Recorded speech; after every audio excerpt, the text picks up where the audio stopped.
Vegas lights shine bright, bad boys sitting pretty. Michael, Steve, Rob running things in Sin City.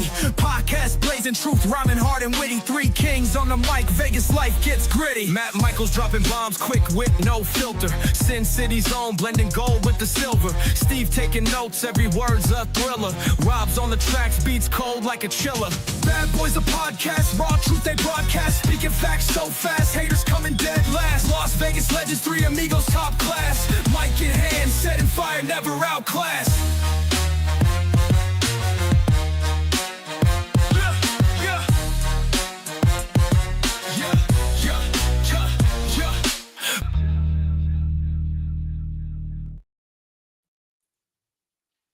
What's up, y'all? Welcome to the Vegas Bad Boys podcast. I am Sin City Steve, filling in for Matt Michaels, and as always, I'm being joined by @Vegas Trump guy Rob Bossoleri. Rob, how the hell are you, man? Just ate dinner, as you can see by all the bowls on my table there. Nice. Gotta love it, dude. This camera is never consistent. It zooms in, it zooms out. It's never the same. If I turn this on now, it's going to be right on my face. Dude, video settings, audio settings, all that kind of stuff is, it's always a mixed bag. It's never the same from week to week. No, never. Trust me, I feel you there. But, something that had the entire wrestling world talking this week that, quite frankly, is not usually the case. So this is kind of interesting, was SmackDown this week. So let's just dive right in. Let's talk about what everyone's talking about. And let's talk about that John Cena pipe bomb. I broke the fourth wall. Hey, I love all of the callbacks. Yes, it was 14 years, almost to the day from the CM Punk pipe bomb. And obviously, he regurgitated most of the promo, throwing quite a few interesting spins. But one thing did remain the same. Both pipe bombs occurred after a John Cena versus Ron Killings match. But nonetheless. Are we calling him Ron Killings? Are we calling him R-Truth? What are we doing with this guy? Because WWE is missing the mark. Ron Killings is on a tear right now. Ron Killings has the entire support of WWE Universe. You had to get Nick Khan on the line to keep him and retain him, and you're using him as enhancement talent. Yeah. What the flying fuck? Okay? He should have had a greater impact. I have to say this, though. As of this very moment, Ron Killings, R-Truth, has a lifelong record against John Cena of 3-2. So yes, he is actually he's beaten John Cena more times than he's lost to him.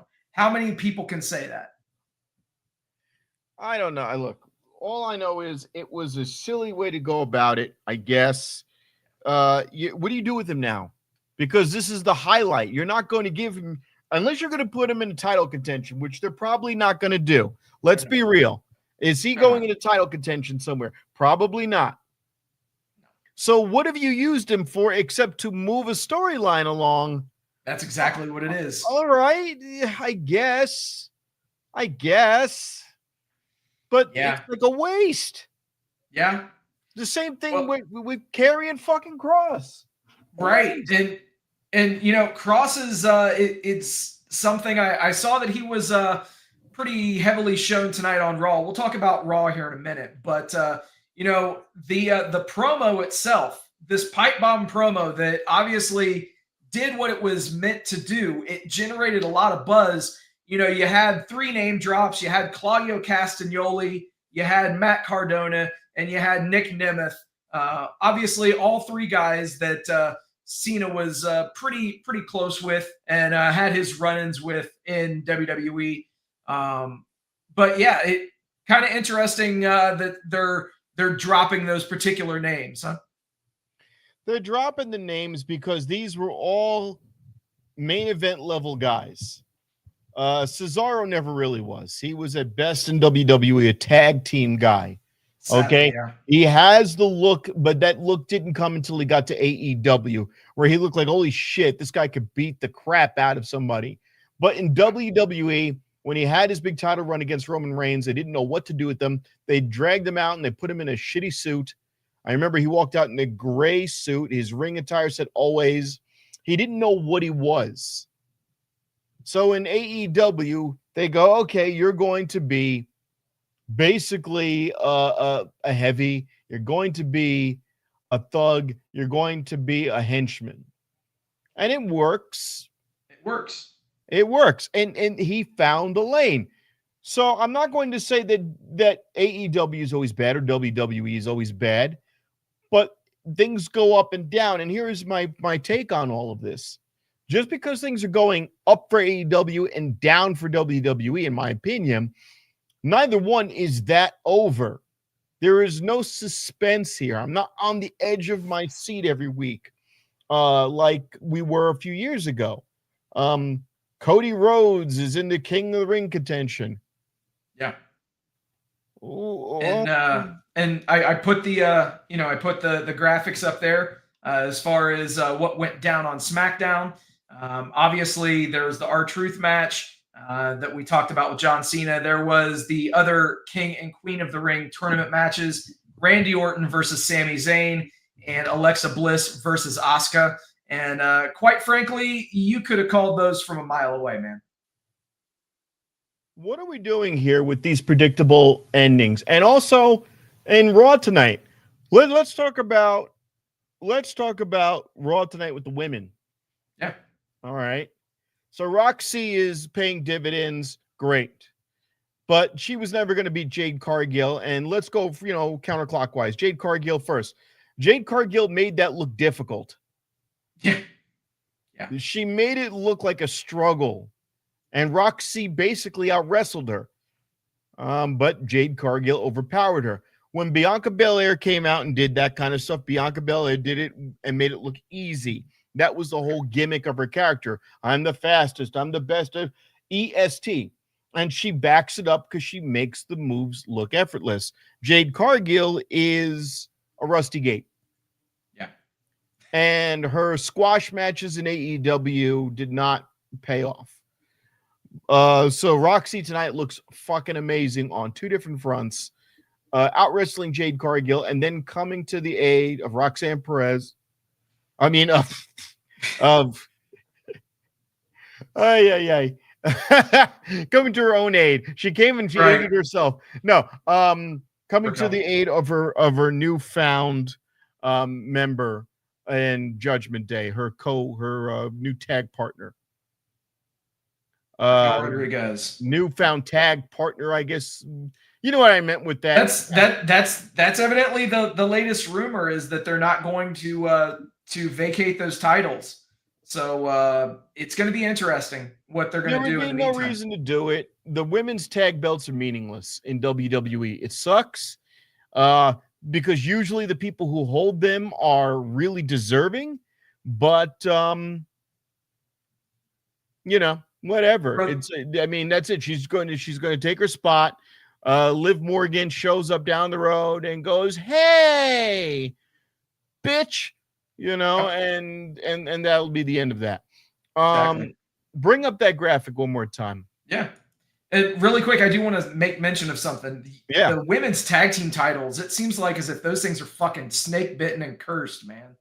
Like if you win those titles, nothing good will happen for your career for the next several months.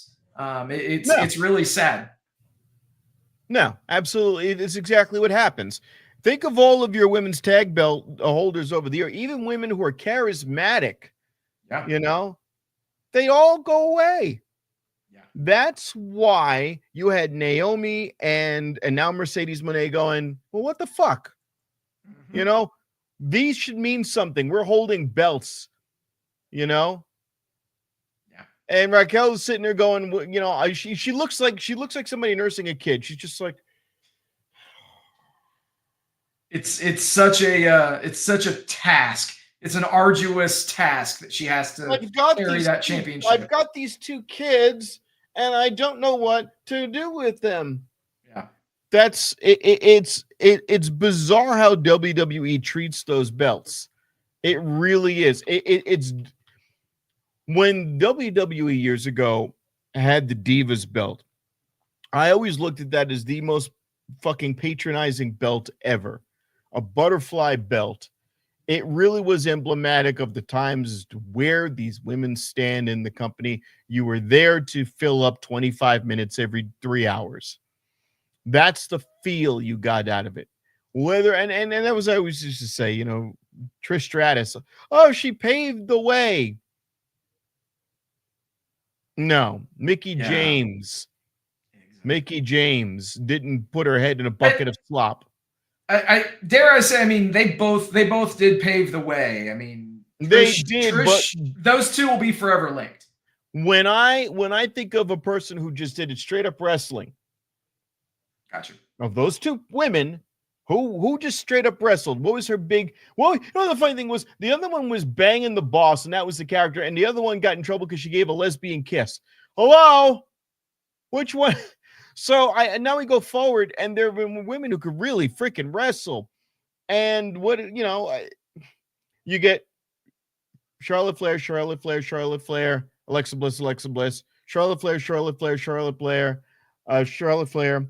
Oh, we'll throw in bank statement. Sasha Banks, will give her a few.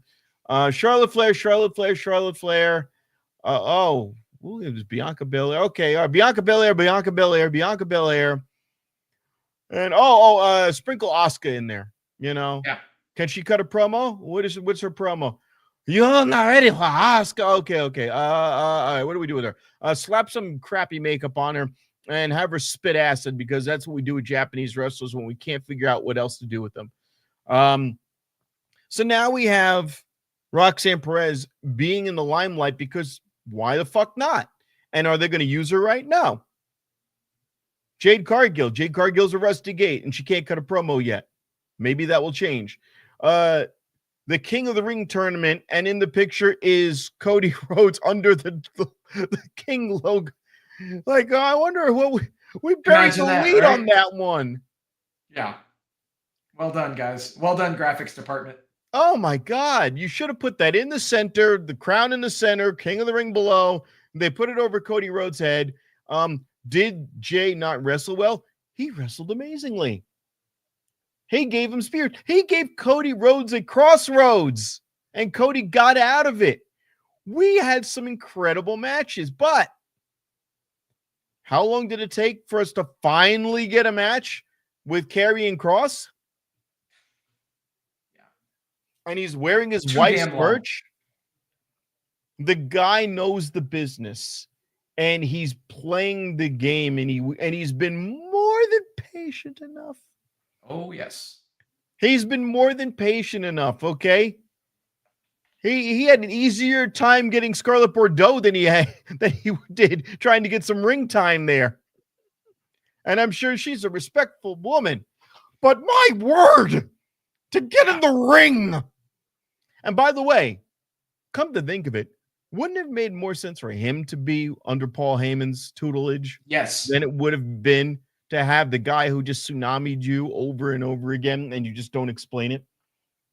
You want to know the craziest shit that I saw today? Is that obviously, so we saw during Raw that it would be, in fact, Sami Zayn versus Karrion Kross at Night of Champions, which is essentially replacing Dom Mysterio versus AJ Styles as Dom is injured. So very, very interesting. Rob, Karrion Kross's last PLE singles match. Do you have any idea when that was? 3 years ago, NXT. Crown Jewel 2022 against Drew McIntyre in a steel cage. Oh my God. Yeah. Yeah, you know, here's the thing. WWE has been generous at letting people go to outside promotions and wrestle, which is how we were able to see him at Future Stars of Wrestling to come out in support of Chris Bay. So WWE are decent. They would not have allowed that under any McMahon regime. Okay, good. We're agreed. Completely agreed. Now, with that said, WWE, in my assessment, has always been willing to let talent rot on the vine. Now, I don't know if it's a matter of, well, these guys behind the scenes, they can't seem to have any cohesiveness. They don't seem to maybe behind the scenes they're trying to like wrestle with some guys and practice and figure out who could put on a good long show in the ring, because you can't just talk smack.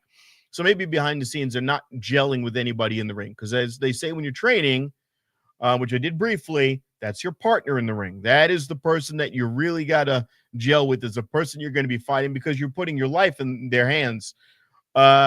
So maybe Karrion Kross is not able to find anybody that he can work with in the ring. Just a possibility. That said, again, I'm really stretching here why you have an amazing talent that has been rotting on the vine. Yep. And when he comes out, there's a pop for the guy. Yes. There's a pop for him and Ron Killings. There's a pop for these guys. Ron Killings could sit they could put a bowl in the middle of WWE, and Ron Killings could sit there and read the phone book while taking a shit, and it would be entertaining. Hey, yo! Amigo! Amiga! Arbitra! Bailey! Hey, yo, dog! This is getting a little hard right now. And people would go, oh!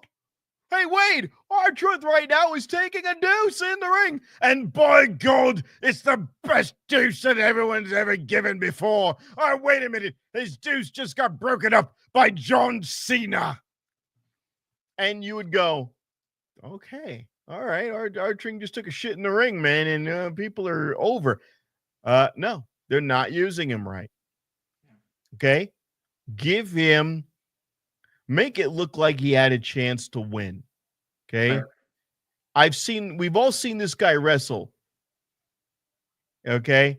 He's good. He can wrestle. Yeah. Well, Rob, what do you know? You're just doing a pot. No, he can wrestle. I've seen what you've all seen. The guy can wrestle. The guy's got moves. He doesn't have to use John Cena's playbook. He didn't use all of John Cena's playbook. He can wrestle. Sell me on the fact that he could beat John Cena. Don't do we don't want him to look bad. We didn't want him to look bad, so we're not going to be responsible for, he's not going to lose to Cena. And then you're going to put him on the back burner for what? What are you going to do? Have him go back talk about little Jimmy? No. I don't think we're ever going to have a conversation concerning little Jimmy again. I think that, that time has come and gone. I think that they are trying to solidify him as a serious character now. After being a comedy act for so long. So, I mean, Here's my thing. What do you do with him now? Because I think he knows what he wants to do. I would want to be in title contention. Absolutely. He started beating up. He beat the dude up from Pretty Deadly on Friday. They said, what are you doing? You can't do that. The kids. You're Black John Cena. You can't be mean. Yeah, you can. Hey, when this is all done, we'll go out and get a drink, buddy. They literally patronized a 53-year-old man who looks like he's 33. Yeah. What? You'll be forgotten. Everyone will know R-Truth. Oh, yeah. I can't even remember who the other guy was in that promo trying to talk him off the ledge, because that's how unimportant it was. All I know is R-Truth is pissed and I'm interested. Absolutely. Okay? Absolutely. All I know is that Karrion Kross is cutting a promo wearing his wife's shirt that's probably selling big time on WWE.com, and you're more than content stopping right there. You got your money out of him. Yep. You know what? Don't buy a shirt then. Fuck him over. Don't, hey, with love and respect, I want you to fail in WWE so you can go somewhere else where you can absolutely succeed, because you deserve it. I even think on AEW they'd find something for you to say or do because you have mic skills, or you could just dominate TNA, which we've seen you do. Yeah, exactly. It's already been done. We've seen you dominate TNA, and then they'll go, oh shit, we don't want to lose them. NXT him. And it's a circle of death. Let you ride on the vine, time and a time. Speaking of something that may or may not have a correlation with a circle of death, WWE Night of Champions takes place in Riyadh, Saudi Arabia, man. Saturday, June 28th. If you could fly in there. At 1 p.m. Eastern. And I mean, the card's set, man. After tonight's Raw, everything is all set. In our main event, we've got John Cena versus CM Punk. We've got our King of the Ring finals with we've got Cody Rhodes versus Randy Orton, who didn't see that one coming from a mile away. And over on the women's side, we've got Asuka versus Jade Cargill. Oh, wait. So, wait. Now. Let's can I call this? Absolutely. All right. Give me each of those beautiful pictures again. All right. All right. Yeah, you're winning. That's, you're winning because mini story. Jade Cargill is going to lose, and she's going to get screwed over by Naomi or somebody else because, again, we need to take the heat off of Jade Cargill. We want to alleviate the pressure that she's not quite up to snuff, and the only way to do that is if it's not a clean loss to Asuka. So that's mile away. Cargill will, string together a little combo or two. And then, someone's theme music is hitting. What is going on here? The theme music distraction. Oh, and by the way, all these women, even though it's Saudi Arabia and they have to be fully clothed from the neck down, they're going to look even sluttier than usual. Oh, of course. And it's, I almost think the Saudi dudes, they know what they're doing. They knew exactly what they're doing. It's like, no, we want to respect the women. Now, wear this gimp outfit, please. Please. Oh, this is respect. It's so fun-fitting. Oh. Exactly. It's all right, cool, whatever. It's but I think that obviously, exactly. And keep in mind, they even made allusion to it on Raw with Asuka and Io Sky having their little interaction that they had. So obviously, that's going to end up setting up their little match. Once Asuka eventually wins this Queen of the Ring tournament. Of course. Exactly. I am the best Japanese wrestler. You are not ready for... Then you hear them in real life and they don't sound anything like that. It's so bad. It's so bad. Caricatures assemble. Oh my God. Meanwhile, she's like, I'm going grocery shopping. Like, you ever watch these videos of her in real life? Oh, yeah. Does she have a husband? I don't so. I don't All right, Asuka. Now, hold on. Let's full disclosure. Shoot your shot. Okay, this is,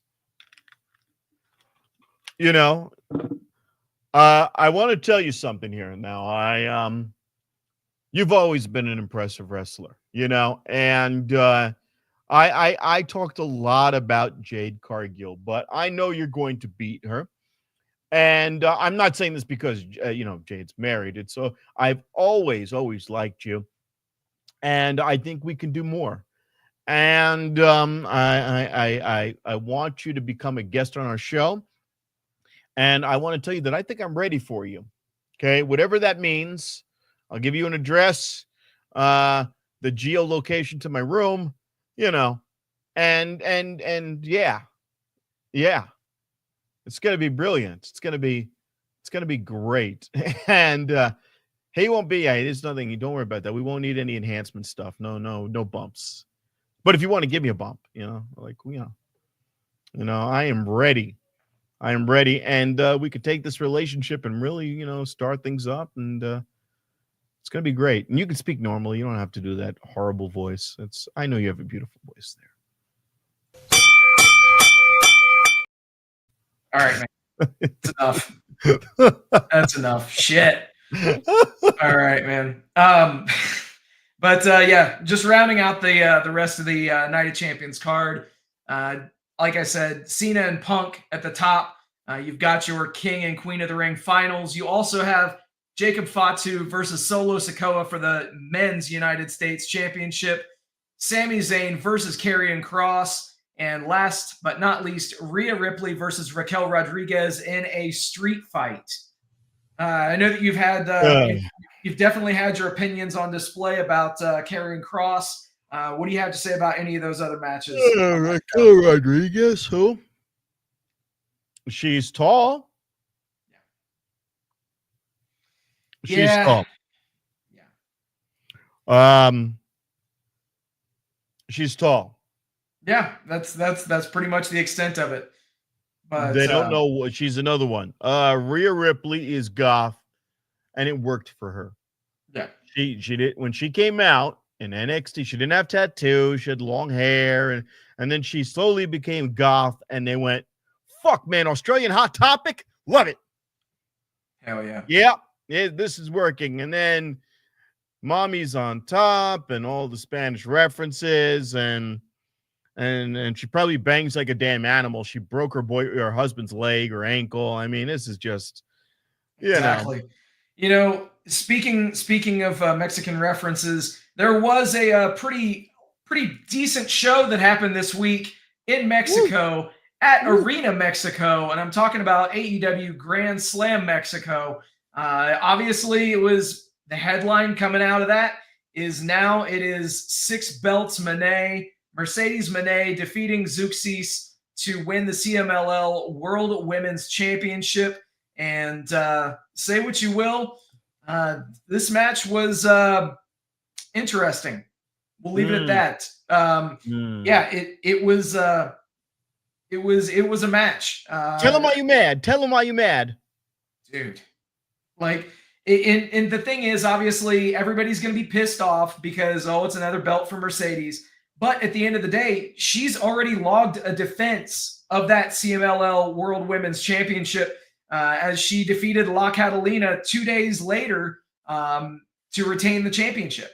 So it would be one thing if she wasn't, defending the title or, if it was strictly for vanity. But, I mean, she went out there and by all accounts actually had a better match with La Catalina than what she did with Zeuxis on Wednesday. Let me chime in on this. I think we're less annoyed with their work ethic and more annoyed with the presentation. The work ethic is there. Absolutely. And the work ethic is there. And if you want to really do some long-term storytelling, you can give her the AEW belt and then systematically take all of her other belts away. And that would be an interesting story by which you go, the moment I got this belt, I'm trying to lose everything else. And then you get down to the last belt and now she doesn't want to lose it and she becomes a violent mess and blah, blah, blah. That could be interesting if you frame it that way. Yeah. MJF. Woo. Dude, I'll tell you, the MJF was an absolute heat magnet on this show. As deservedly so, man. Like, he knew exactly what to say and what to do to get this crowd going crazy. And I do have to say, though, that Mystico entrance in that match was probably one of the coolest things on this entire show. Having the entire crowd singing his song, doing his thing. It was an experience, man. It was genuinely an experience. So by all accounts, everybody on both sides, CMLL and AEW, are very pleased with how everything unfolded. And so much so that there has been talk about adding to the all-in card and rematching MJF versus Mystico in a hair versus mask match. So we'll see if that actually comes to fruition. But, dude, if that is a stipulation, then sign me the fuck up. Oh, yeah. Now, here's the thing. A lot of times with these shows, they'll do some Rey Mysterio type entrance. They'll get their best luchador to come out there and intro the whole thing. But instead, you had Hangman Adam Page come out and do an entire promo in Spanish, apologizing for his poor Spanish. He speaks better than I do.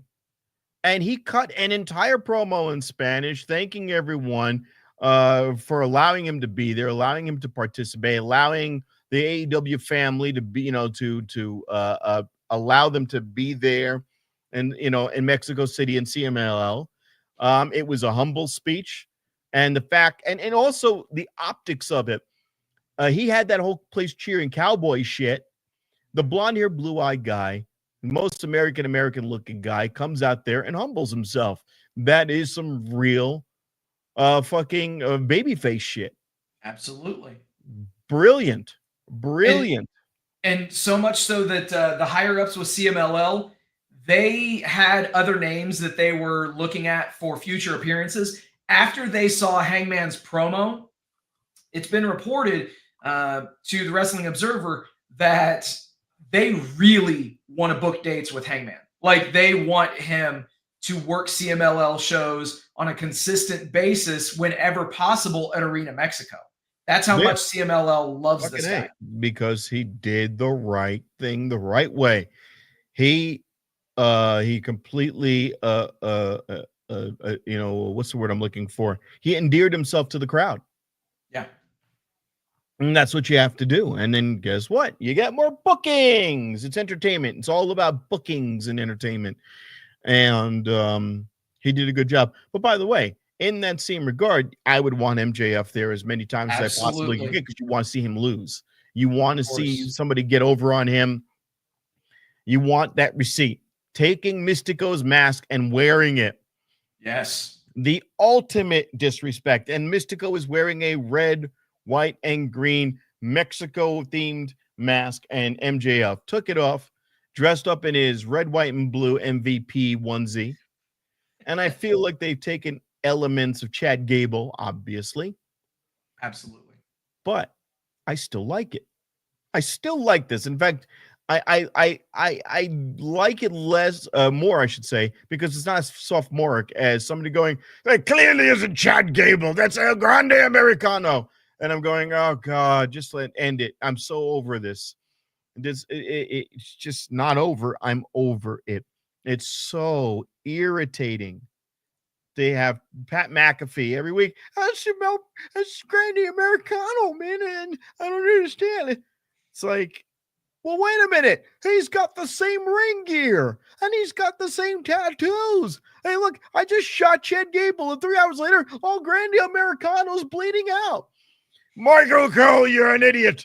That's not a guy. That's not Chad Gable. He shot himself out of respect to Chad. And like, oh, come on.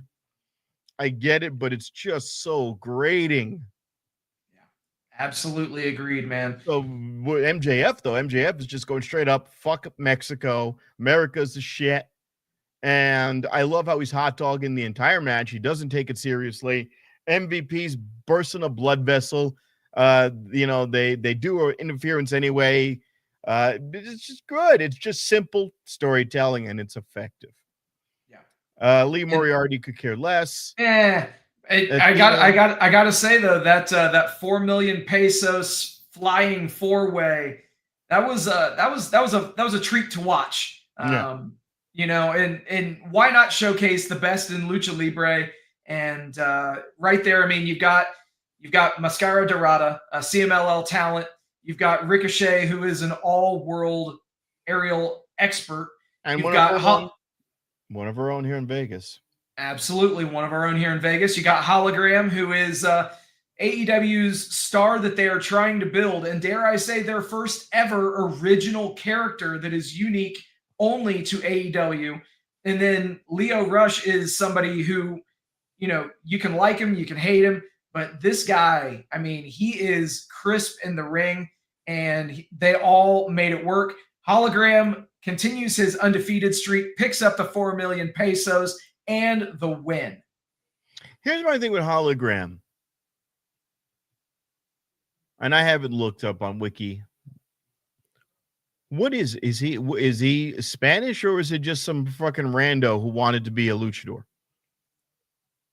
No, he is he's been around. Okay. Yeah, it is. Because you just said a second ago he's like one of their creations, but then you're saying right. So I mean, basically he competed under the name of Aramis before signing with AEW, And when he came to AEW, incidentally, he was with AAA beforehand, so he was not involved with CMLL. But he underwent a complete name change, and Tony Khan had this idea, and it kind of grew to what it is. But yeah, he's definitely been around. Looking right now, it looks like as if he's been wrestling since 2010. So wow. Okay then. All right. And then the big match with Templario and Atlantis Jr. and Adam Cole and Daniel Garcia and the 14-man tag. I don't think I've ever seen a 14-man tag in my life before Wednesday. Was not bad, but it was a clusterfuck, so much so that when the ending happened, I didn't care. Yeah, exactly. It was very anticlimactic. And you saw I think was it Atlantis Jr. that took the it was the 65-plus-year-old Atlantis Senior that picked up the small package win over Dax Harwood. That was it. That was the one. Yeah. Continuing that storyline. Yeah.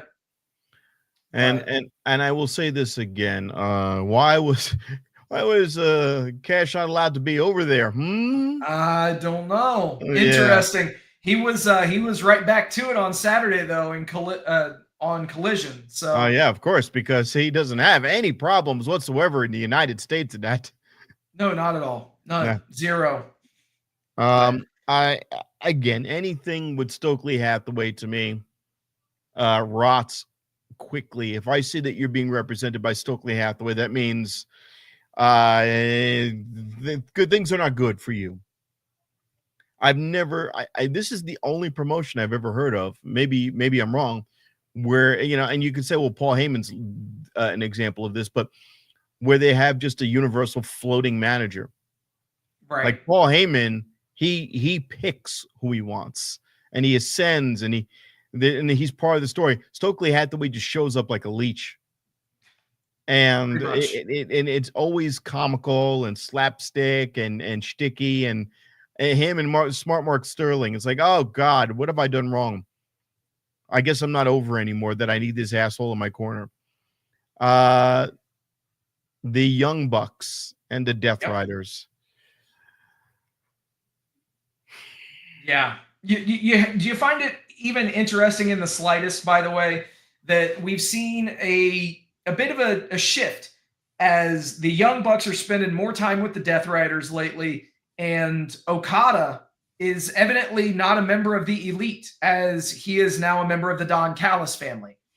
So wait a minute. They silently formally said that. They even this week they said, "Oh, is he a member of the Don Callis family? I mean, he's aligned with them." But that's another one. If nothing else, if you put Callis with him up until All In, then if they make a move to get him out of that stable or whatever, because obviously Omega is going to win that championship. So we'll see. But I don't even know, because they did a best of 3 in Japan. So this is kind of like they established the provenance of the match. They established the history and the legacy. And when I go, well, there's a 4 now. Well, you already had a third match. So, and I don't like the name of the belt, but whatever. With the Don Callis family involved, how do you square this one? Because it's not going to be a clean win by any length of the imagination. It's going to be interference galore with the Don Callis family. Of course. Here's my thing. Why would the elites, the EVPs, be happy with this? Because you have if the Young Bucks are heel still, which they are, and they're the EVPs, which they are, this would be the opportunity for them to screw Okada over and join Kenny Omega and go, hey, we've seen the error of our way. We're the elite and fuck this guy. But unlikely. Yeah, I don't see that happening. Very unlikely. So here's my thing. What are the Young Bucks doing right now? Because you still have them in matches, which is still, if you're worried about preserving them, you're still having them wrestle, but they're rudderless now. They're just heels for the sake of being heels. Well, I think that we've gotten, you know, all but official announcement of the match. It is going to be the Young Bucks versus Swerve and Will Ospreay at All In. So, I mean, if nothing else, I know I see you shaking your head and shrugging and stuff. I get that. But at the end of the day, what other direction are they going to go in? So it means more for Will Ospreay and Swerve Strickland than it does to the Young Bucks, because the Of Young Bucks are course. already a cohesive unit, while as those Exactly. two guys are just doing it to push along a narrative that would basically intimate that if they beat the Young Bucks, they will be able to get in the corner of Hangman Adam Page and defend his honor and make sure he's not screwed over. But the numbers are still, let's say you did that storyline.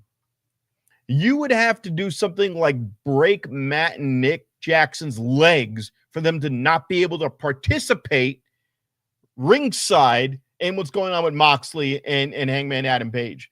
So it doesn't make sense. This is like, you know, WrestleMania 39.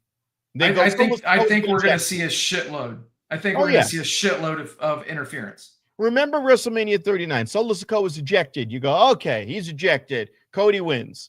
Then what does he do? He just runs right back around because, honestly speaking, an ejection doesn't mean shit. It never did. Yeah. Right.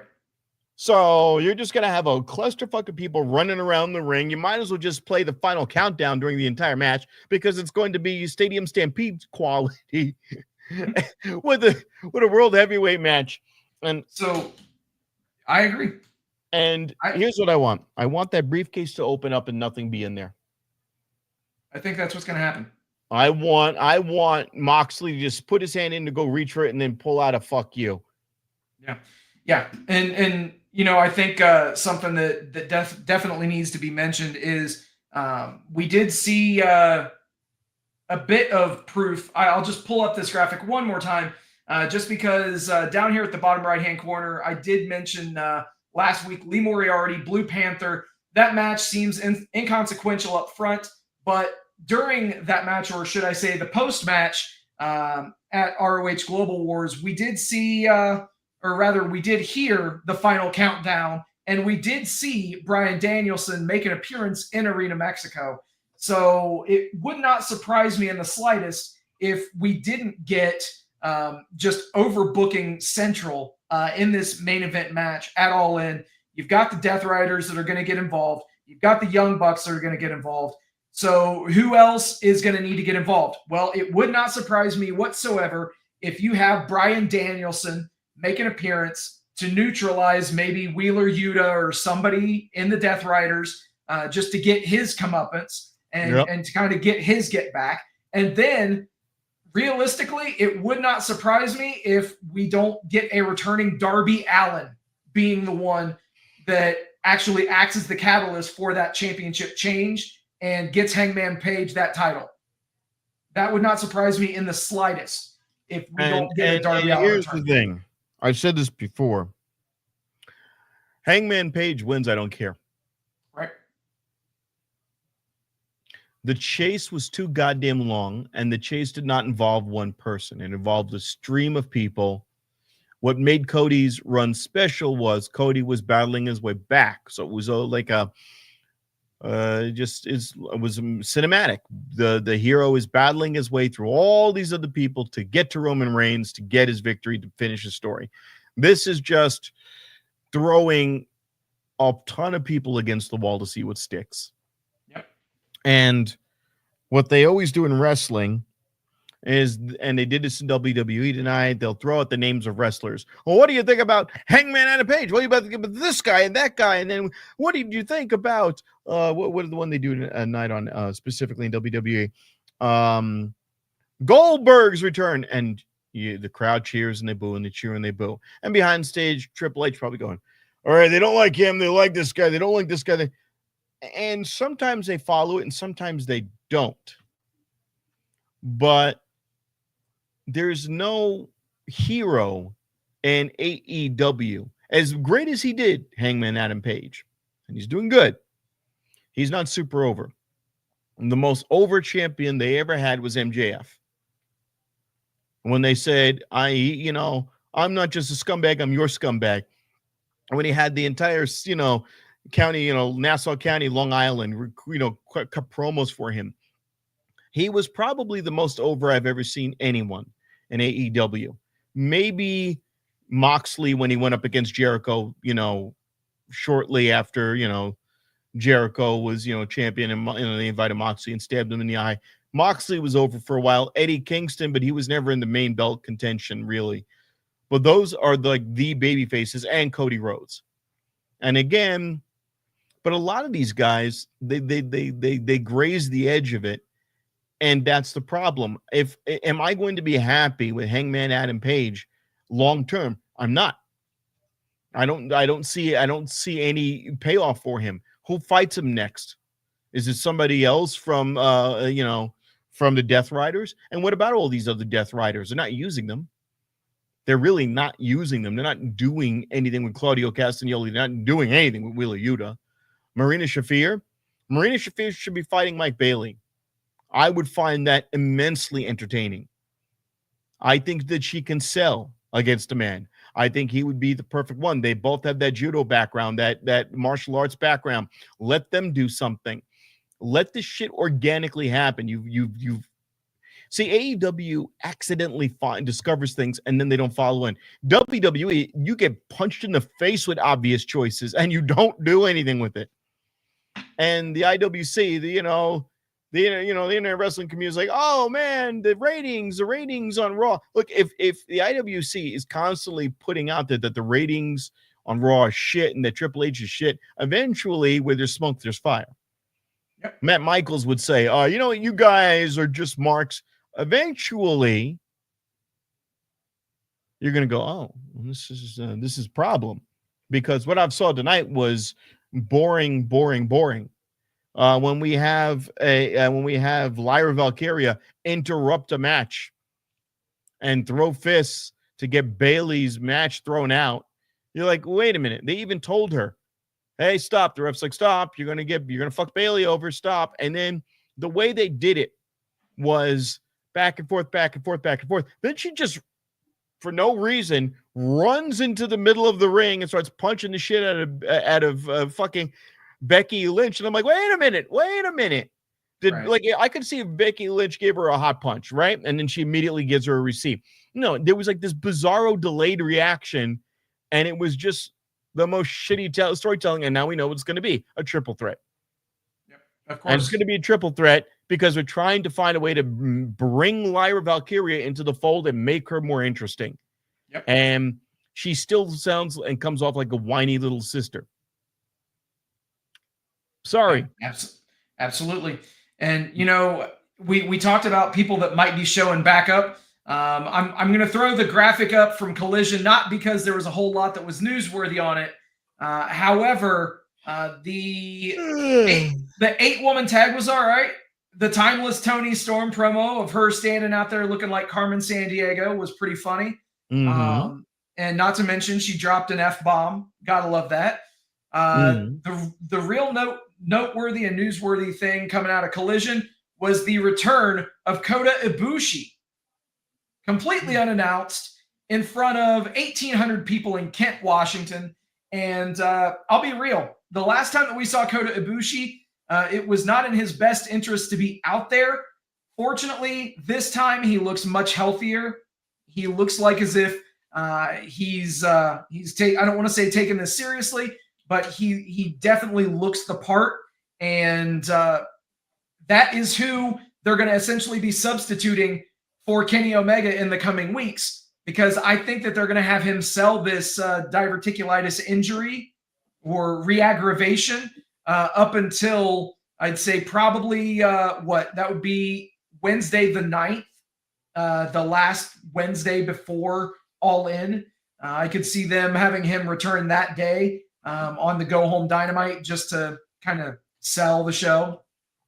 But Here's Kota Ibushi back in fold. Here's another one. If Kenny Omega's story post-belt, whomever wins, does not involve some reunification of the elite or some attempt to make a super elite, bring them all together and have a faction of baby faces, I'm going to be super annoyed, because what the fuck are we doing? You're going to have Don Callis' family the Rough Riders, the Outriders, the Butt Riders, or whatever the Death Riders. What the fuck kind of? We need to think of a name. We can't use Blackpool Combat Club because that fucker went back to WWE. What do we got? I don't know. The Death Riders. What does that mean? They ride into death. Well, that means they lose a lot. No. They ride into the death that they are causing. Well, how do you ride into your own death? Just fucking go with it, okay? Okay, here, look here, Tony, here. Is it Coke or is it baby powder? Hey, come on, find out. Hey, Death Riders. You know? Right. Exactly. And I do want to kind of pivot with, we talked about Kota Ibushi just now. Let's talk about somebody who's not going to be returning for a fair amount of time. Unfortunately, that would be Buddy Matthews, who injured his ankle at Grand Slam Australia earlier this year, saying the ankle is not recovering as well as I thought it would be. There's no mobility to it. If I can't have mobility, I can't move properly. Once it hits 3 months without healing, it becomes chronic. I think I'd be back in the ring in April. And, well, we're talking about the end of June, and he ain't back. So not good news there for Buddy Matthews. You know what? I think now is as good as time as ever to get rid of the Hounds of Hell. Get rid of them. Okay, Julia Hart can be dark on her own and just put her in a tag with Sky Blue and leave it that alone. And then the other one, they're going to bark for him anyways. Brody King, throw him in matches here and there. For a dark goth, big fucking hulking guy to be such a baby face. It's so weird. Let's see where the cards land and have him be the new Butcher. He clearly is the new Butcher. Have him show up and just be a jobber, which is basically what he is now anyway. Unfortunately, they did everything they could with those guys. They did everything they could with them, and even when they were on top, I did not care because their story was boring. To have angst and to be angry doesn't get you very far. And right now, what are they doing with Aleister Black? The exact same bullshit they did with him in AEW. He is an afterthought. He has a cool entrance. He has the sickest entrance. He had a sick entrance in AEW. He has a sick entrance in WWE. And then he gets bumped for R-Truth. He gets bumped for something else. What does that even tell you? The guy that I was bitching about earlier for being like taken lightly was the guy who bumped you. Mm-hmm. Yeah. It's crazy, man. You would think that the grass is greener on the other side, but we're quickly finding out that it's not. And that goes both ways too. Yeah. Remember when he left? Aleister Black was under an NXT contract, which is how he was able to get to AEW in a month. Yep. But his last thing was he was torturing Big E. He was going after Big E, and he was doing weird shit with the lights, and everything was phasing out, and he was feuding with Big E, and they fired him. And it was just abrupt, and it made no damn sense. WWE does this shit all the time. Now, if I wanted to see some fucking dark gothic shit, there's another person that you can have in the corner of Karrion Kross or Seth Rollins. Another guy when we're talking about, I mean, remember when Seth Rollins was the Messiah, right? And he had Buddy Matthews. Yep. Yeah, exactly. Yeah, and that's the other thing. I just don't like his name. He's got some goofy fucking game show host name for such a dark guy who always plays these messianic roles. Buddy. And yeah, buddy. Oh, I'm sorry. I didn't mean to use your real name, Brev. Oh, sorry, Brev. Oh, that was funny. But that's the thing. It's like you're an interchangeable guy. Yeah. A lot of these guys are. Aleister Black is interchangeable. Could he do well? Sure. Yeah. What does a dark, brooding guy need with a belt, though? That's the problem. Why would a dark, brooding, miserable guy need with the belt? What is the story going to be? I want the belt to keep it away from all of these, fucking prima donna characters. The only thing that would make sense would be he wanted the belt so that he could have bigger influence over the audience, or something of that nature. Like holding a championship guarantees me time on the show. So thus it allows me to spread my message and indoctrinate my followers. He doesn't even have a message. Right. But that's the thing. That's what I'm saying. Like, that's how you could work that, lusting after a belt to somebody like an Aleister Black. When they had one of the last feuds, it was a terrible match. And it was when we got to see Uncle Howdy in ring for the first time. When we had that neon blue light match between LA Knight and Bray Wyatt. Oh, the pitch black match? Yeah, you could do something like that where you have a guy like, let's say, Logan Paul piss off Aleister Black and he's being obnoxious, and now he shoulder bumps Aleister Black and goes, get the fuck out of my way, and then Aleister Black lays him out with a fucking black mass or whatever. You could do that. Maybe. But again, he's not going to go. And also Miro, Rusev. Why is Rusev still fucking around with the goddamn Alpha Academy? What is he doing? Spinning wheels, bro. They already made fun of him. Oh, I am the gods. I am redeemed. I'm this. He goes, oh, are you now? The way they even answered him, it's like, oh, our response to your, proclamation is that you're a whack job. We don't take you seriously. We do not take you seriously. We do not fear you. Okay? You have Tozawa sitting there posting up on him. This is stupid. Yeah. You were supposed to come out with CJ fucking Perry. I rub one out to her. You beat somebody up. She goes, Rusev crush. You crush. Game over. Done. That was the fucking gimmick. The gimmick is not you being angry. Angry doesn't work. Nope. Why are you angry?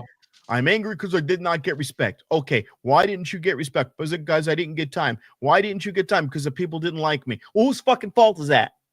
Right. That means it's either the promotion's fault for not promoting you right, or you just are boring. And being angry isn't entertaining. Yep, exactly. Yeah, you need more substance to the character for sure. Also, just to kind of keep it moving here, you mentioned we talked about the WWE Women's Tag Titles. Latest rumor out there is that the AEW Women's World Tag Team Championship belts have been commissioned and will be debuting very soon. So, I think that you kind of hit the nail on the head with what they need to do with Julia Hart, spin her off from the Hounds of Hell, have her be in a tag with Sky Blue. Right there, you see a couple of other tag teams that are pre-made, that are ready to go. I mean, well, the one on the right's not there anymore because you've got Ty. Right. Ty is back, yeah. So that again, Harley Cameron. Oh, sorry, Harley. She's got a broken nose. So, but Penelope Ford and Megan Bayne, and then obviously Anna Jay and either Ty Mello or Harley Cameron, either one. But yeah, absolutely. We'll see what happens. Hopefully this means that they'll actually use more women on their show. And realistically, there are quite a few areas that they could add to the show. As of right now, there is one thing announced for Dynamite this coming week, and it's not even a match. It's the return of Kota Ibushi. We don't know if he's going to be in a promo segment. We don't know if he's got a match. We don't know what's going on. My English is good. Peeling the curtain back, we're recording this show on Monday night. So they are going to be announcing everything over the next 24 to 48 hours, which, as we've said numerous times, that's not how you draw for a TV show, man. That's not how you sell tickets. People want to know who's going to be showing up. As a comic. People want to know who's going to be in the building. Yeah. And they want to know that shit before they buy a ticket.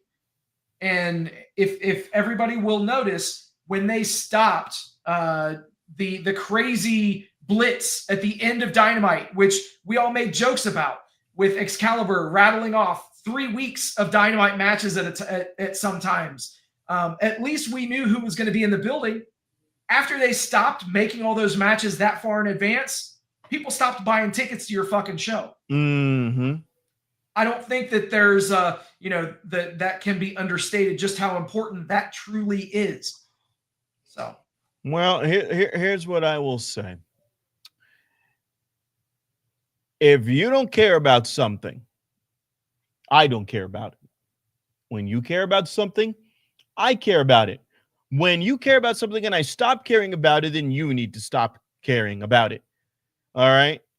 Now, if you have some long-term storytelling going on there, Tony, and whatever fucking writers you have chained to the, inside of a fucking truck, WWE, you guys are getting pie-faced with how obvious these choices are. And you're not paying attention. So the only thing you got going for you is that AEW is not doing a better job. They're doing the same mediocre job. They're slightly better. But also, you should be worried when somebody says Claudio Castagnoli and your WWE audience goes, oh, Nick Nemeth. Uh-oh. That means they're watching the competition. Well, how did that happen? Because you're watching Nick Nemeth because he's on TNA. And Claudio Castagnoli, your fans are a little bit more educated than they once were. Now, Matt Michaels will go, no. That means they're watching. yep. There should have been dead silence when he said Claudio Castagnoli. And when he said, and again, Cena is very Michael Cole-esque. Like things that would nobody else would be surprised about is just like, I'm breaking the fourth wall. All he did was say, cameraman, shoot over here. Right. And he mentioned the three guys, but he said it when he told the cameraman to, take him in this scene. I get it, but he's not the first one to mention AEW specifically was Sami Zayn. Yeah. And Kurt Angle before that said, hey guys, I got no jobs for you on Raw. Maybe you guys could go get a job with TNA. I hear they're hiring. So again, Cena, it's like, yeah, it's a pipe bomb, but it wasn't like he was so happy with himself that he dropped their real names. It's okay. And did speaking of that, since we got a full circle moment, did you hear the conspiracy theory behind that promo? What is it? That the IWC hatched that he mentioned Claudio Castagnoli, CC, who also incidentally has the same initials as Colt Cabana. And then he name dropped Nick Nemeth and Matt Cardona. Nick Jackson, Matt Jackson, the Young Bucks. What the fuck? Come on. Jesus Christ. What the fuck is wrong with this fucking world? Fuck out of here. Look. First of all, you know why that happens? Because the IWC is looking and reaching out for any little bit of creativity because they're not getting it. Exactly. You're not getting it. That's why men watch porn, because they're not getting it. And they're not getting it because they watch porn. And it keeps going around in circles. So they're creating all these crazy stories. And then the WWE goes, all right, we're going to have John Cena do his own little pipe bomb. And we're just like craving anything out of the ordinary. They were like, this is amazing. And then he goes, who's going to cut my mic? Of course, because it's all planned out. Yep. It's planned out. That's why nobody's cutting your mic, asshole. Exactly. Because it's all planned, scripted. It's scripted. It's a work. I get it. With Cena, when it was, what's his name? When it was CM Punk, we were like, ooh. They cut his mic. Yep. Because he was talking shit about Cena back then, and about all the backstage politicking, and it was like, whoa. Yeah. Now, was that a work? The fact that I'm not certain, the fact that they would go into AEW and have a match, have a feud with MJF, where he goes, is this where even he went? Is this a work? Is he for real? Those are the moments. I need to know as a fan whether or not what I'm watching is a work or a shoot. Yeah. When your guy rattles out names, you're not going to, well, let's say they had to pay a fine to AEW for you and TNA for using their names. Well, TNA, no. Nick Nemeth they're not going to pay any money for that. They practically own TNA. Exactly. Claudio Castagnoli, how much are you going to spend for the use of that name for 3 seconds, huh? So it's not a work. It's not a shoot. It's a work. I know. Exactly. Yeah, it's definitely it's definitely a work, man. It's a work. Yeah. But I do have to say this, and I'll go ahead and get this thing going right this minute.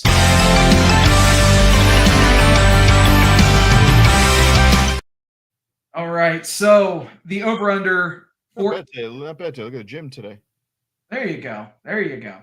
Your over-under for AEW is when these AEW women's tag team titles make their appearance, I give it 6 months before they become completely and utterly meaningless. And that's being extremely generous on my end. But realistically, it'll probably be 3 months. But yeah, 6 months to mediocrity for a brand new championship. But something that New Japan Pro Wrestling hopes is not mediocre is going to be Aaron Wolf, the 2020 gold medalist in judo at the Olympics, signs with New Japan Pro Wrestling, and he will make his debut January the 4th at Wrestle Kingdom 20. You know, it's really funny how some promotions will take somebody who is a gold medalist or is an Olympian at all, and they change their name. They remove any and all link to their professional accomplishments just so that they can market the name. Whereas New Japan Pro Wrestling, they say, okay, we're going to keep this guy's name as it is. Say whatever you will. Aaron Wolf, you know, it is what it is. But the fact is, they are going to be able to play on his Olympic history, on his medal, and they have a built-in storyline for him to walk right into New Japan Pro Wrestling and to start with. So I think that this is going to be a good situation for them, especially, again, the dude was a gold medalist in judo. It'd be different if it was in like fucking speed skating or some shit. But obviously he's going to be able to work those things into his moveset. And in a promotion like New Japan, where judo and strong style is so prevalent, I think that this is a guy who could be an IWGP champion within the next 4 years. He needs a personality. Absolutely he does. And he needs to develop a character. Now, Kurt Angle was Kurt Angle, and the only goofy thing they did was give him those goofy wrestling boots, those big laced-up wrestling boots. But they made him a nerd. They found something for him to do. He organically he became something great. Chad Gable was supposed to be Kurt Angle Jr. And he had the tag team for people forget how long Chad Gable's been doing this. Like, God, he's been WWE 10 years at least. Yeah. It's been a fucking eternity. Oh, yeah. And, you know, they used him the same way. Isn't Jeff Cobb he's a former Olympian, yes.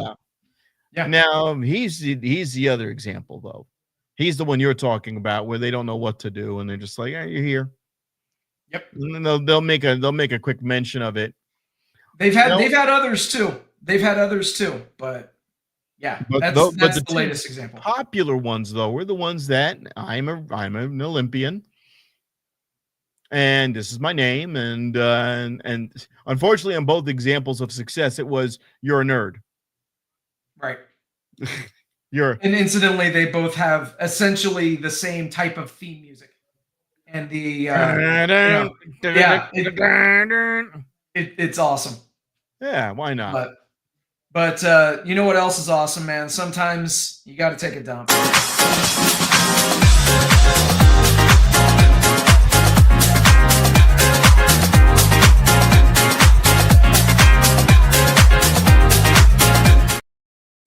All right, and getting us started is Wardlow. There's somebody you haven't seen in a while.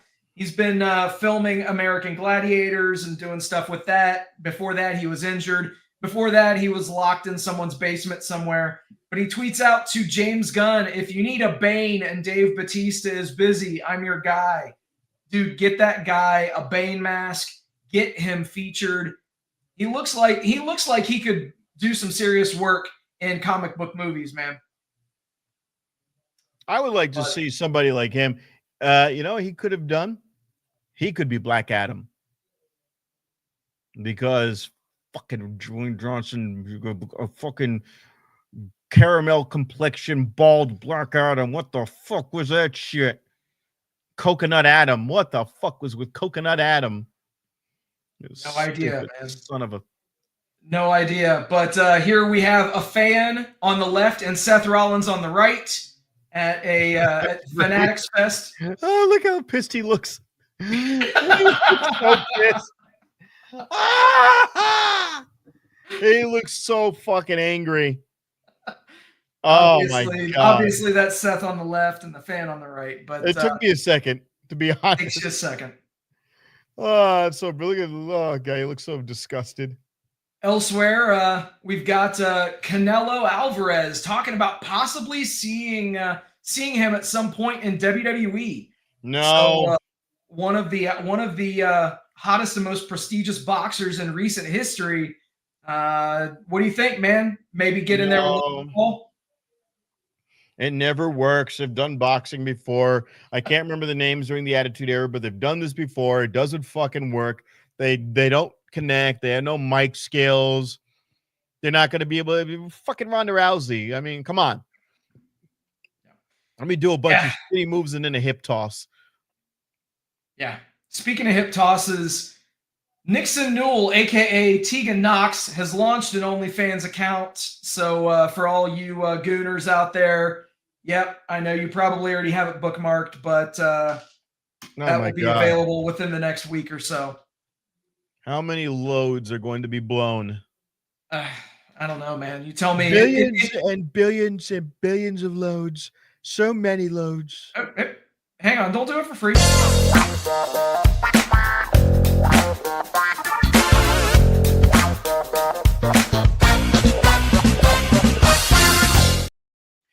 Thank you, Deacon Hard Knocks. I'm going to knock your head into the headboard many, many times, believe me, okay? You know what? OnlyFans, I am your only fan, and to be perfectly honest, you're one of billions of my fans, okay? But that's all right. Together, we will make your wrestling pussy great again. We are going to make it beautiful. It's going to be tight. It is going to be full of presidential freedom, okay? And I'm going to give you pardon after pardon after pardon after pardon for each and every one of the hundreds of times that you'll be coming at my house this weekend. You'll be coming over and over and over again at the White House. It's going to be the whitest house, the whitest coverings, the whitest sheets, your whitest face. And it's going to be pearl necklaces like never before seen, okay? So many pearl necklaces, Tegan. We want to thank you for doing your country proud and realizing it was time to get out of the ring and to let me get in your ring. Thank you, and God bless you for all that you do and all that you're about to do. And you're going to be doing a lot. Believe me, you're going to be doing a heck of a lot tonight. It's going to be, like I told the leader of Iran, it's going to be quite honestly easy. The first time is going to be difficult, but the next time it's going to be quite honestly easy. And once I'm in, I'm going to be there for a very, very long time. So to be honest, you don't even need an OnlyFans account. Just come to 1600 Pennsylvania Avenue. All right, that's enough. All right, had to cut good speaking. Excuse me. Hey. El Deportivo. Had to cut him off, man. Had to cut him off. But elsewhere, speaking of, we talked about this on the Father's Day weekend edition.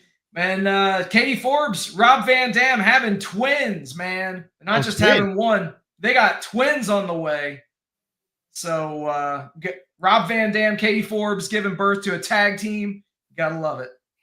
You know, I mean, I guess they planned that because they've been going on for a long time. Because when they were wrestling in TNA, that was like 7 years ago. Oh yeah, that was a while ago. So I mean, God bless. Now, do I break the fourth wall in real life and do a shoot here? There's been some grumblings from a guest that we had, Tylee, Texas, that they might want to speak with the our cast and crew here and do something to pay tribute to Sabu again, possibly. Stay tuned for that. I'm throwing that out there. There was some interest. If any of you got to see our Tylee, Texas episode that me and Matt did a few weeks ago, she called me up at about 2 a.m. and I went, yeah, I'm not answering this one. And then she goes, why didn't you come over? I was with Rob Van Dam. And I was like, of course. The one time I used better judgment. So don't know if that was real or not, but I will extend the offer, should you be watching, that we would love to have you. You can meet at any one of our locations, and we will be happy to have you. And probably by the time we set this up, we'll have Michael's back too. And Rob, I know you and Matt know each other well. So on behalf of the Vegas Bad Boys of Podcasting, we welcome you. Please come back.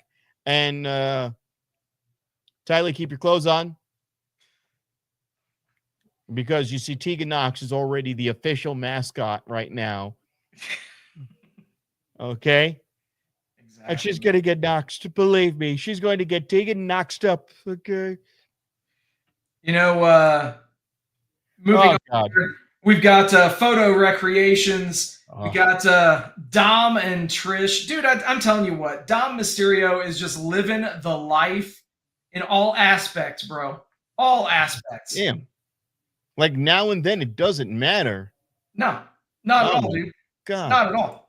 And yeah, man, it's crazy. But something that definitely does is Nick Nemeth, somebody we just got done talking about, saying it's like smelling a smell that takes you back 30 years to the playground at recess. Then 30 seconds later, you remember the other 7 hours of the school day.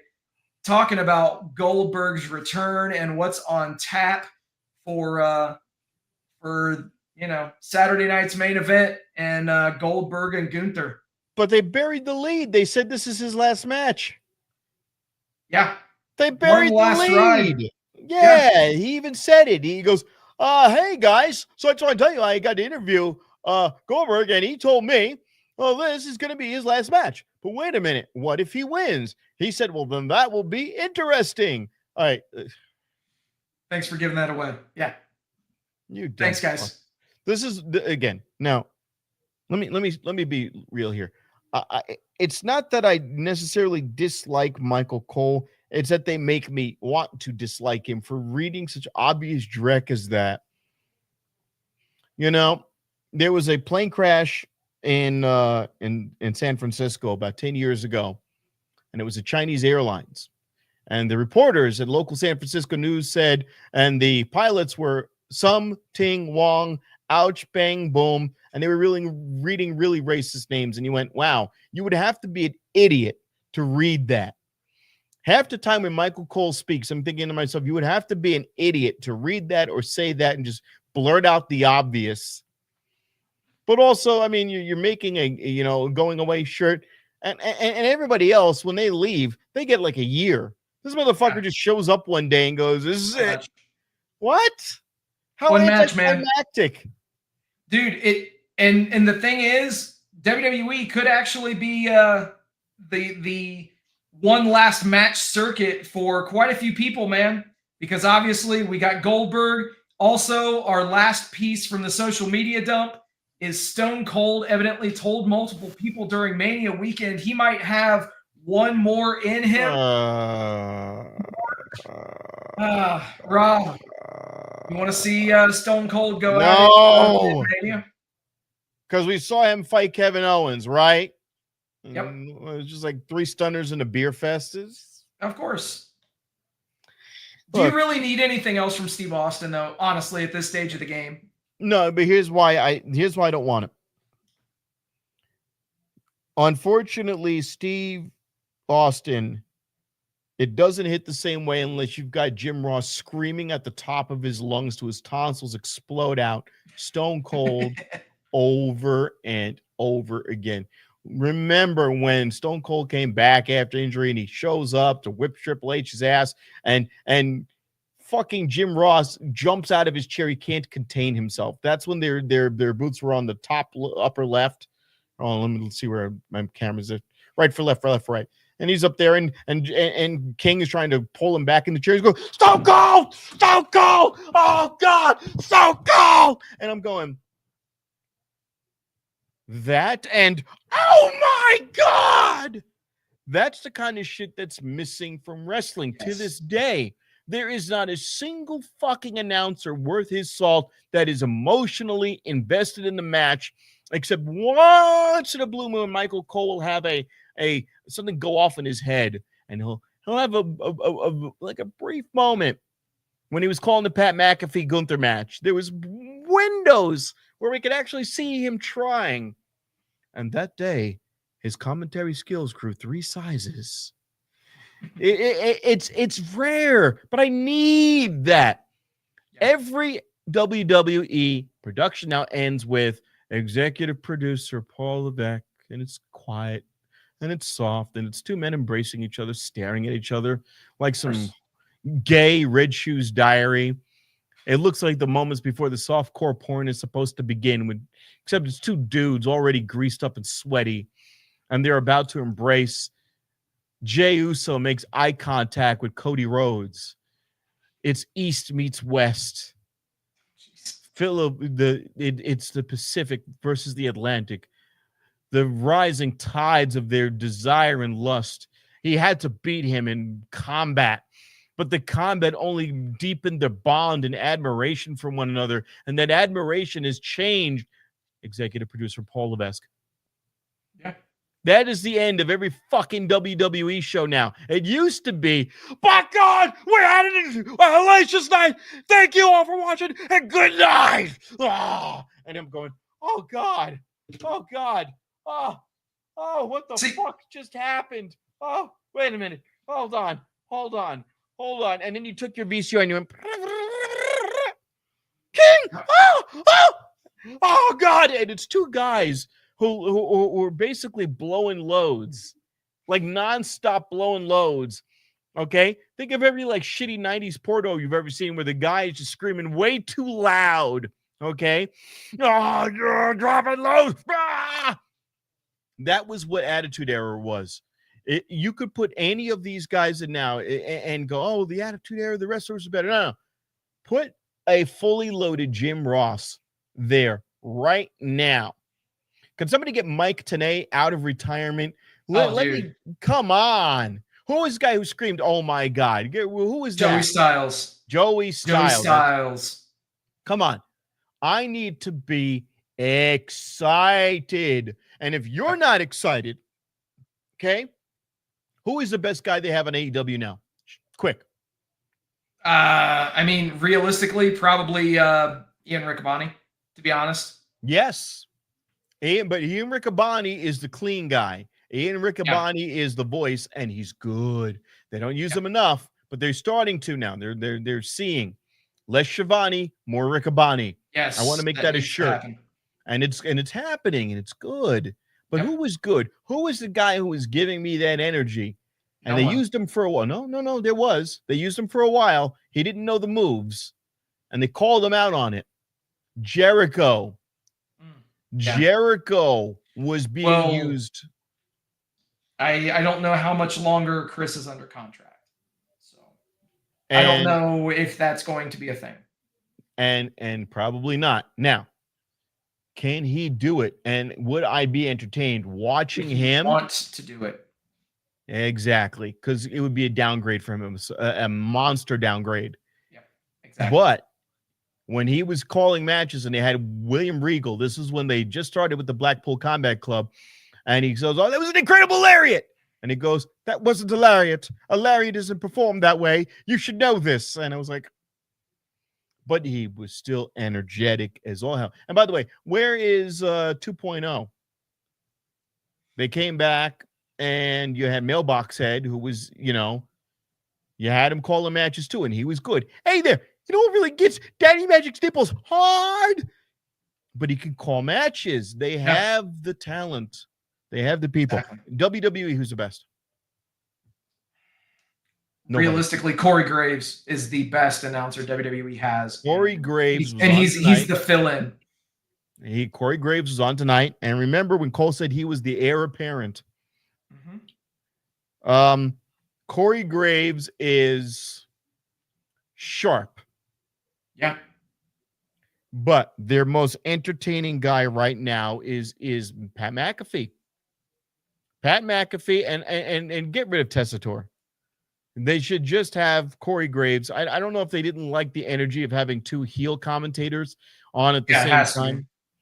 But there's a reason why Corey Graves, you have not been let go altogether, because he damn well they could easily drop you. So there's a reason why they kept your ass around. Be patient. Yep. That said, though, Wade Barrett, not necessarily bad. Didn't see that if you would have told me 15 years ago, the guy from the Nexus. But all right. Yeah. Yeah, man. It's crazy. WWE, they love putting up those closing credits for us. We have our final thoughts, so let's actually dive right into those right now.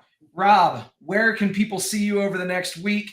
Where can people go to get a cameo? Where can they follow you on social media? Yes. All of it. There's a lot of things. So on the 5th, La Jolla, East Flamingo, 8 o'clock, the Vegas, 4 Horsemen of Comedy, myself, Lex Las Vegas, Mike Steegs, and Khalil Mack will be performing on the 5th.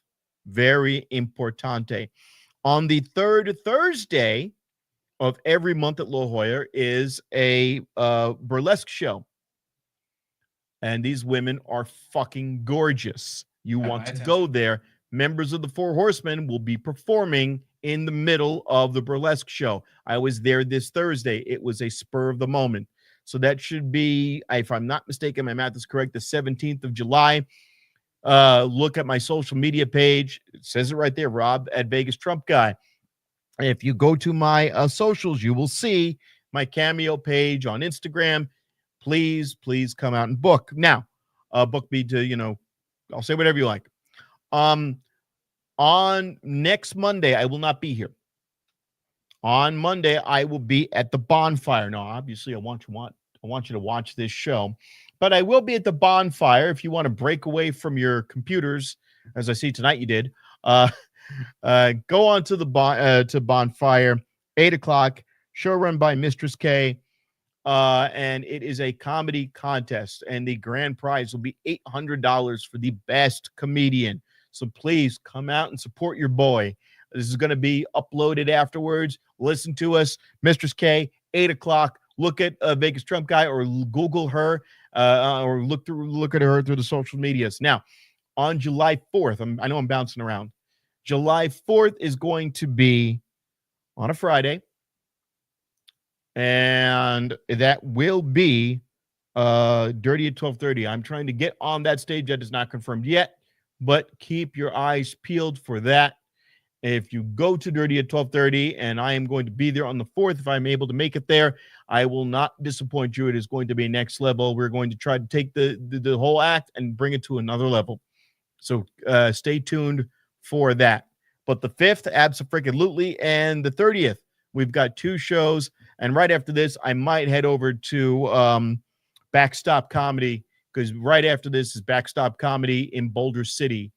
Not Colorado, but Boulder City, Nevada, adjacent to Las Vegas and Henderson. That's right. Hell yeah. Keep up with Vegas Trump Guy, Rob at Vegas Trump Guy on all of the socials. And as for me, I just want to say thank you to all of you guys for hanging out with us tonight. Thank you for liking, sharing, subscribing, doing all the stuff that you guys do. We appreciate each and every one of you. Also, very special thank you to all the brave men and women serving this country, whether you're doing it on lands, foreign or domestic. Thank you for doing what you do so that we can do what we love to do. And last but not least, repsports.com, reppsports.com. Go there for all your pre-workout, weight loss, and general energy needs. Again, repsports.com. Use promo code Vegas at checkout. Save yourself 10%. And lastly, I do want to give a shout out to local promotion, Future Stars of Wrestling, who's having their Scars and Stripes event Saturday, June 28th, live from the FSW Arena. Do not miss that. brand new world champion, FSW heavyweight champion Gregory Sharp will be giving a state of the FSW address. So there will be a lot of stuff going on there. Also, check out the DeFalco files. I've been doing those with Joe for the last few weeks in Matt Michaels' absence. And we'll be recording another one of those tomorrow. So when you hear this, keep your eyes peeled to your audio feeds. Wherever you're hearing this, you'll hear that as well. And now, Rob, our podcast friends going to be able to see you on Saturday? They will not be able to see me, unfortunately. All right. I will unfortunately not be at that show. I will be finishing up with my job, my shoot job, but I will be watching it live on Triller as soon as I am out of work. So nonetheless, that's always another option as well. Check it out on Triller Plus. But yeah, Rob, we made it through another week, man. Hell yeah. All right, you guys, thank you again for hanging out with us. And until next time.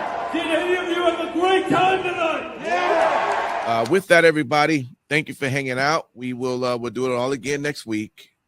Till then, happy wrestling. Rolling up the strip under neon lights. Podcast mic is glowing in the desert nights. Matt Michaels leading with the swagger tight. Sin City Steve right by his side. Alright. Rob Butcher Larry dropping truths, no fear. Broadcasting stories, make it loud and clear. From the Fremont edges to the Bellagio sphere. These bad boys rule, let me make that clear. Vegas bad boys, tearing up the scene. To Matt Michaels and the Vegas Boys of Podcasting, this is John Cena saying thank you so much.